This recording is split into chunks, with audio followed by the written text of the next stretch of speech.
In this video, we're going to continue working on this first structure. We'll be focusing on the roof. So this structure will have a hipped roof. For the one that we drew just to explore the framing, this one has a gable roof. So in other words, the wall here at the end extends up into that roof plane, meeting the rafters. With this one, with the hipped roof, it will look like this. We have the pitches that come up from all four sides.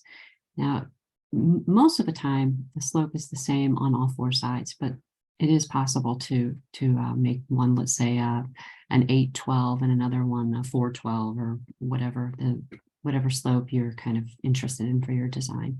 So this is the hip right here.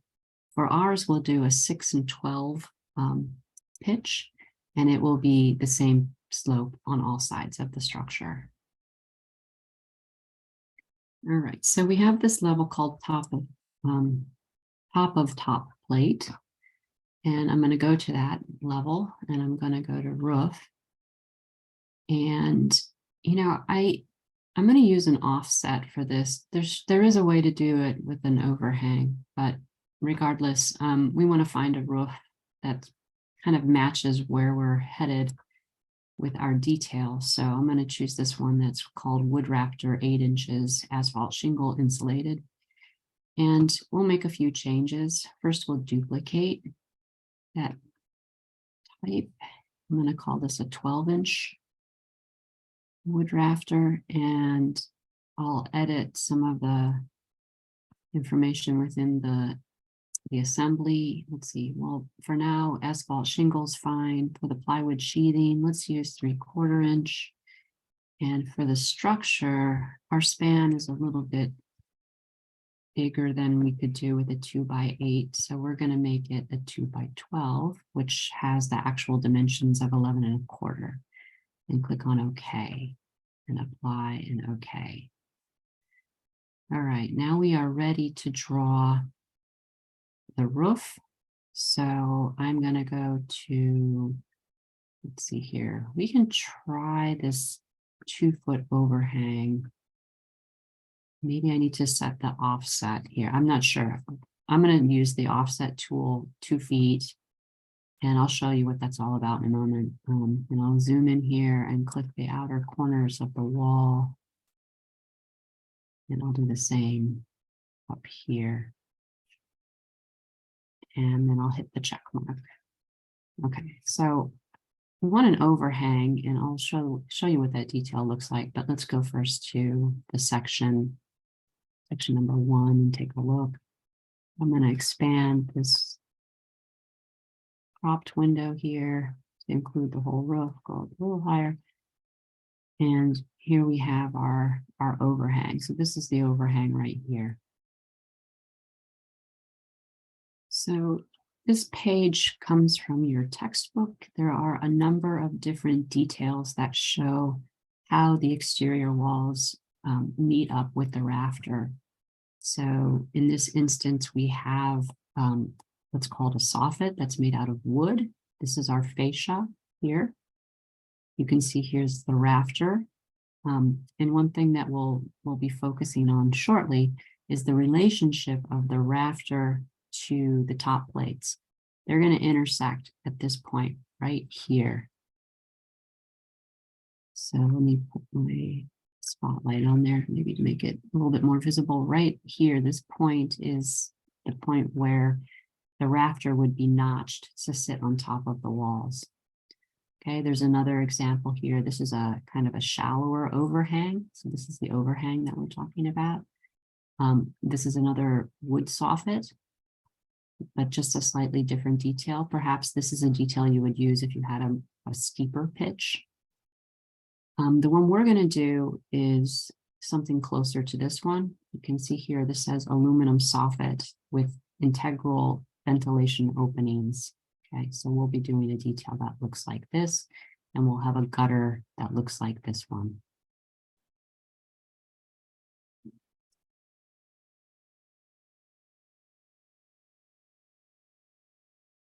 All right, so as I mentioned, we're looking for a specific relationship to the top of the plate. So by default, it's going to set the bottom of this um, at our top of plate level.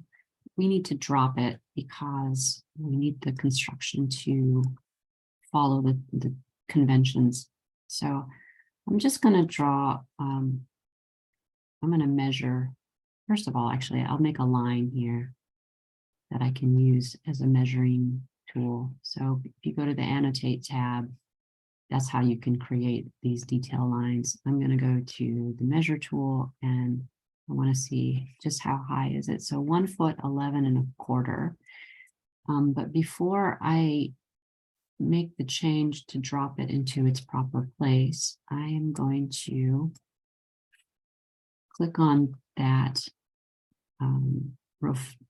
And I am going to change the slope because we're going to need to recheck that dimension. So by default, it's a 9 and 12. I'm going to drop it down to a 6 and 12. So it'll be a slightly flatter roof. And now I'm going to go and measure this dimension again. So 1 foot, 4.5. So I'm going to click on it and go up here, base. Let's see here. I will drop it to -1 foot, 4.5 inches, and apply that. Oops, and I did it 1 inch too far down, right? Yeah. Click on it again, change this to -1, 3.5. So again, that's the relationship we're looking for. So the two top plates are going to be located right here when we get to that point. Okay. Next thing I'm going to do is add a fascia. So I'll do this from the 3D view. I'm going to go to Architecture, Roof Fascia, and we'll go with this 1 by 12. So all I need to do is click on the top line all the way around. I'll use the orbit tool here and try to spin around. Zoom in, close this tool, and click here and here. All right, now let's go and take a look at this section. All right, so this here is the fascia. And you can see that my drafter is dropping down here, and we'll repair that shortly. But before we do that, let's add our gutters. I'm going to go to 3D view again, and I'll go to Roof, Gutter, and I'm going to go around and click. Be careful to get this outer line right here.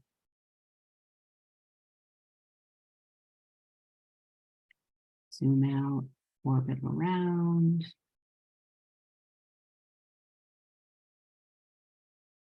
Zoom in a little closer, close this tool, click.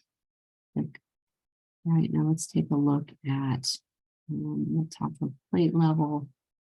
And I can see that those gutters are wrapping all the way around the structure, which is what I want. All right, let's take a look in section. So there's the gutter right there. Okay. Now, one thing that we want to do is, as I mentioned, this is dropping down low. We're going to make a revision to the roof type. You're gonna, where it says here, rafter cut, plumb cut. I'll just to show you what these look like. If I was to do a square cut, it's gonna look like that, which is not what we want. If I do a plumb cut, apply that. What happened here? Let's try that again.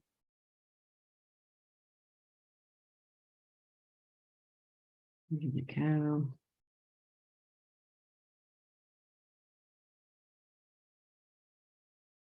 This is the one. For some reason, it didn't pick up that change. Let me undo. I'm going to Control Z, click on it, and I'm going to change this to 2-cut plumb. Okay, I think I need to add the soffit first. So I'm going to skip this step for a moment and let's come back to it.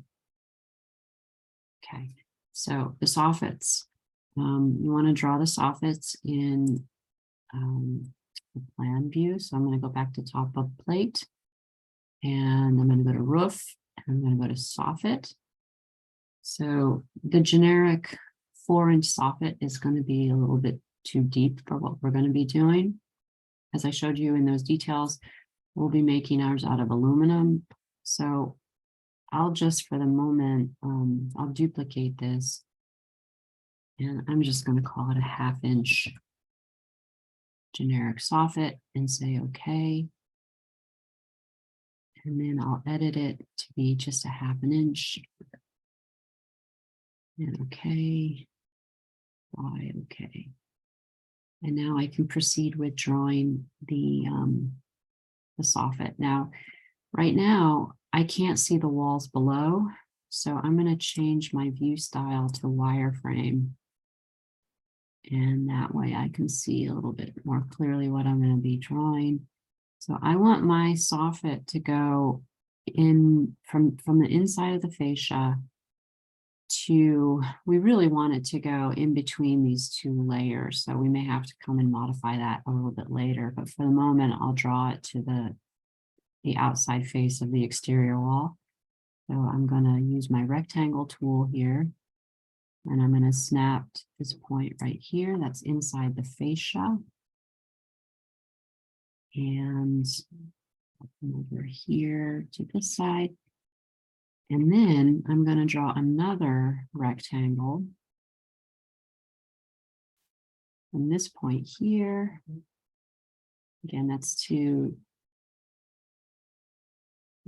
outside of the exterior wall, and here, and click on the check mark. Right now, when I go to the soffit, or to the section rather, there it is. And as you can see, it's not where it should be. It should be located, down here towards the bottom of the fascia. So what I'm going to do is measure from the bottom to the bottom of the fascia, 1'7" and 1'1" and 1/28", which is a really odd dimension. And that's going to happen because you have all of these angles. So let's see here. Let's take this soffit and we're going to drop it to, let's try 1 foot, 0.5 inches. Okay. Oops, not positive. We want this to be a negative number. There, so it'll just sit a little bit above that fascia. Okay, now let's see if we can't fix these rafter tails. So I'm going to click on that, and instead of a plumb cut, 2-cut plumb. Yeah, I'm not sure. Oh, I know the fascia depth, need to establish that. So let's see what happens when I drop it to just below here, 110. I may be able to use the align tool as well. I'm going to go to modify. Let's test this. Here and here. No, not the way to go. Okay, so we'll do this in the way that the fascia depth. Let me check that measurement again. Here, 110, and let's just say 110 1/4, and we'll see how that looks. Minus 1 foot, 10.25 inches apply. Okay, that's not going to work. Let me figure out what I need to do here. So I think I put a negative number in there. We're just gonna make it a positive number and apply. Okay, so there's a little bit of a gap between the bottom of the soffit. Let's see if I can align it now. Yeah, okay. So let me repeat that step to remove that gap, because this soffit is going to be attached to the rafters. Okay. So just make sure the other side looks all right. And we'll be making lots of changes to this as we get into the details, but generally that's the geometry you want to follow for the roof assembly.